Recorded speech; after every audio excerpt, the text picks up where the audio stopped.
है।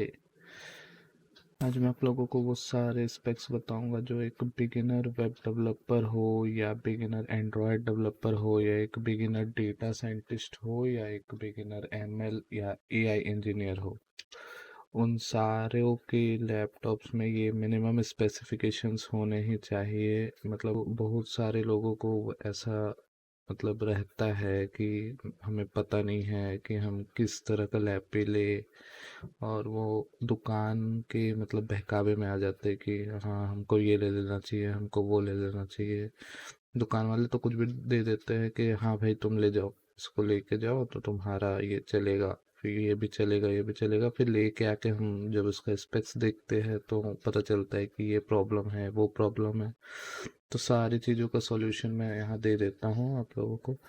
तो एक्चुअली में देखिए, अगर हम एक सिंपल वेब डेवलपर के फील्ड में हम लोग जा रहे हैं तो सिंपल एक वेब डेवलपर को चाहिए क्या रहता है, एक i3 11 जनरेशन का प्रोसेसर।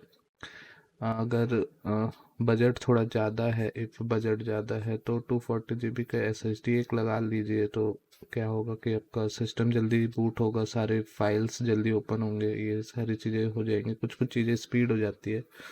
और इफ A1 TB का HDD तो मतलब कॉमन है, वो चाहिए ही होगा, काफ़ी सारा स्पेस लगता है।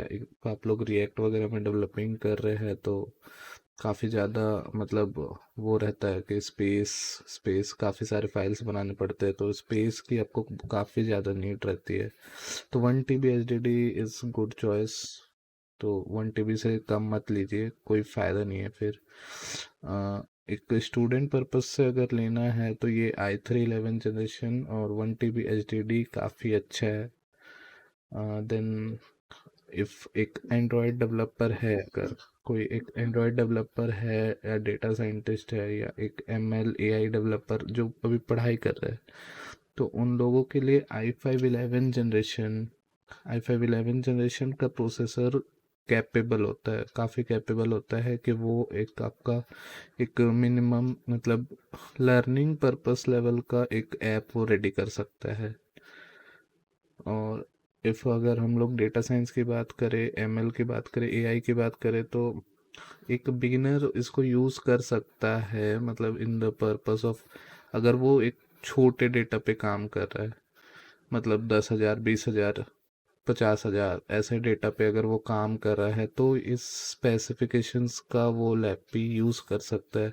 लेकिन इफ़ अगर वो बड़ा डेटा यूज़ कर रहा है, मतलब 1 लाख 2 लाख 2.5 लाख का डेटा है और उसको कोई ग्राफ प्लॉट वगैरह करना है, तो उसके लिए फिर मैं ये रिकमेंड नहीं करूँगा कि वो i5 11 जनरेशन के प्रोसेसर के साथ जाए, क्योंकि काफ़ी ज़्यादा जीपीयू पावर लगता है, काफ़ी ज़्यादा मतलब उसको प्रोसेसिंग पावर लगती है वो सारी चीज़ें कैलकुलेट वगैरह करने के लिए। तो उसके लिए बेटर रहेगा कि वो i7 11th जनरेशन में जाए और एक RTX GPU ले, तो ज़्यादा बेटर रहेगा। अगर एक मिनिमम लर्निंग पर्पस के लिए बोले तो i5 11 जनरेशन काफ़ी अच्छा है। i5 11 जनरेशन 240 GB SSD तो मस्ट रहता है, क्योंकि काफ़ी बड़े बड़े सॉफ्टवेयर्स रहते हैं, आपको बहुत सारा टाइम बचाते हैं ये। नहीं तो फिर मतलब अगर सिर्फ HDD है, अगर बजट काफ़ी ज़्यादा टाइट है और सिर्फ HDD है तो फिर मतलब थोड़ा सा टाइम ज़्यादा लेगा लेकिन चला देगा। GPU तो मतलब अगर आप डेटा साइंस में हो, एंड्रॉयड में हो, MLAI में हो, तो GPU तो लेना ही है, मतलब GPU के बिना कुछ काम ही नहीं होता। GPU आपको लेना ही पड़ेगा। अगर कोई बोल रहा है कि GPU नहीं लगेगा, GPU से मतलब काम नहीं होता है कुछ, GPU कोई मतलब का नहीं रहता, तो फिर वो पूरा मिथ है, ऐसा कुछ नहीं है। GPU बहुत ज़रूरी है। आप ग्राफ प्लॉटिंग कर रहे हो, ग्राफ प्लॉटिंग मतलब विजुलाइज कैसे करेगा, एक 3D मॉडल बना रहे हो ग्राफ्स के थ्रू, मतलब numpy वगैरह के थ्रू अगर आप एक 3D मॉडल्स बना रहे हो तो वो कैसे मतलब शो करेगा उसको 3D वर्जन में। इतना प्रोसेसर कैपेबल नहीं रहता हमारा, तो ग्राफिक्स कार्ड बहुत ज़रूरी है। इफ़ अगर हम लोग वीडियो एडिटिंग की बात करें, वीडियो एडिटिंग एनिमेशंस की बात करें, तो भी मैं एक मतलब एक बिगिनर के लिए फ़ोटो एडिटिंग, वीडियो एडिटिंग, ये सब के लिए एक बिगिनर को मैं रिकमेंड करूँगा कि वो i5 11 जनरेशन में जाए। i5 11 जनरेशन काफ़ी मतलब 2-3 साल तक चल जाएगा लगभग। अभी अगर ले रहा है कोई तो 2-3 साल तक वो काम चलेगा। फिर उसके बाद मतलब उसको मतलब वो तो थोड़ा बिगिनर से ऊपर हो जाएगा, तो मतलब उसको लेना ही पड़ेगा फिर अच्छा एक सिस्टम, ताकि वो थोड़ा बड़े बड़े प्रोजेक्ट्स पे काम कर पाए। इफ़ कोई मेरे से पूछे कि आपका अभी बजट टाइट है तो मैं कौन सा लैपटॉप परचेस करूँगा एक एज अ वेब डेवलपर, और अगर मेरा बजट टाइट है मतलब 25,000 30,000 35,000 ऐसा बजट है, तो मैं तो उसको डायरेक्टली रिकमेंड करूँगा भाई तो जीपीयू मत देख, तो कुछ भी मत देख, एसएसडी मत देख, कुछ भी मत देख। नॉर्मल एक i3 11 जनरेशन या फिर 10 जनरेशन का लैपटॉप ले ले, और उसमें 1 TB का हार्ड डिस्क लग जाए तो काफ़ी अच्छा है।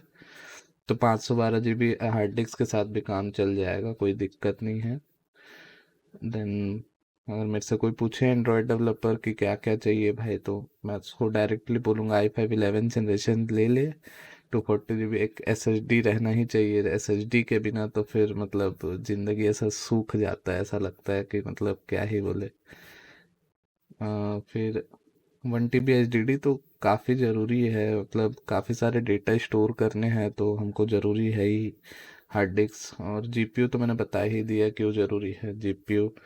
जीपीयू तो आपका एंड्रॉयड का इम्यूलेटर रेंडर करने में ही लग जाता है जीपीयू, तो जीपीयू के बिना कोई काम ही नहीं होता। हाँ, अगर एक वेब डेवलपर है तो फिर उसके लिए जीपीयू कोई मैटर नहीं करता, उसको जीपीयू नहीं भी रहेगा तो चलेगा।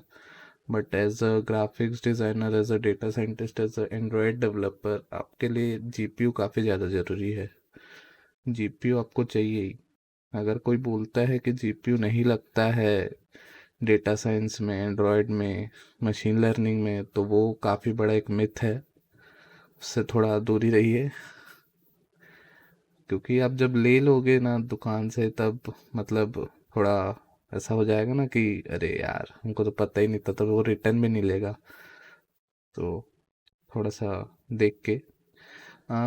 इस चैनल पे अभी मैं काफ़ी दिनों से वीडियोस नहीं बना पा रहा था, मेरे पास माइक्स वगैरह नहीं थे तो मैं पढ़ा नहीं पा रहा था। अब से इसमें वीडियोस आएंगी, और मैं कोशिश करूँगा कि रिएक्ट पे ट्यूटोरियल्स बना के डालूँ इस पे। कुछ समझ में नहीं आ रहा था कि क्या कंटेंट बनाऊँ, तो मैंने ये बना दिया कि किस टाइप का बजट लेना, मतलब किस टाइप का एक लैपटॉप लेना चाहिए एक बिगिनर को, तो मैं इसी पे बना दिया। अब नेक्स्ट वीक से आपको रिएक्ट के ऊपर ट्यूटोरियल्स मिल जाएंगे इस पे, पूरा एक एक ट्यूटोरियल सीरीज़ मिल जाएगा आपको इस पे, एकदम फ्री ऑफ कॉस्ट रहेगा वो। और देखते हैं फिर उसके बाद रिएक्ट के बाद देखेंगे मोंगो डीबी शुरू करेंगे या फिर माई एसक्यूएल शुरू करेंगे, कुछ ना कुछ नोड वगैरह ये सारी चीज़ें शुरू करेंगे। सारी चीज़ें धीरे धीरे चलेंगी इस चैनल पे, देखते हैं, let's see. Okay, thank you.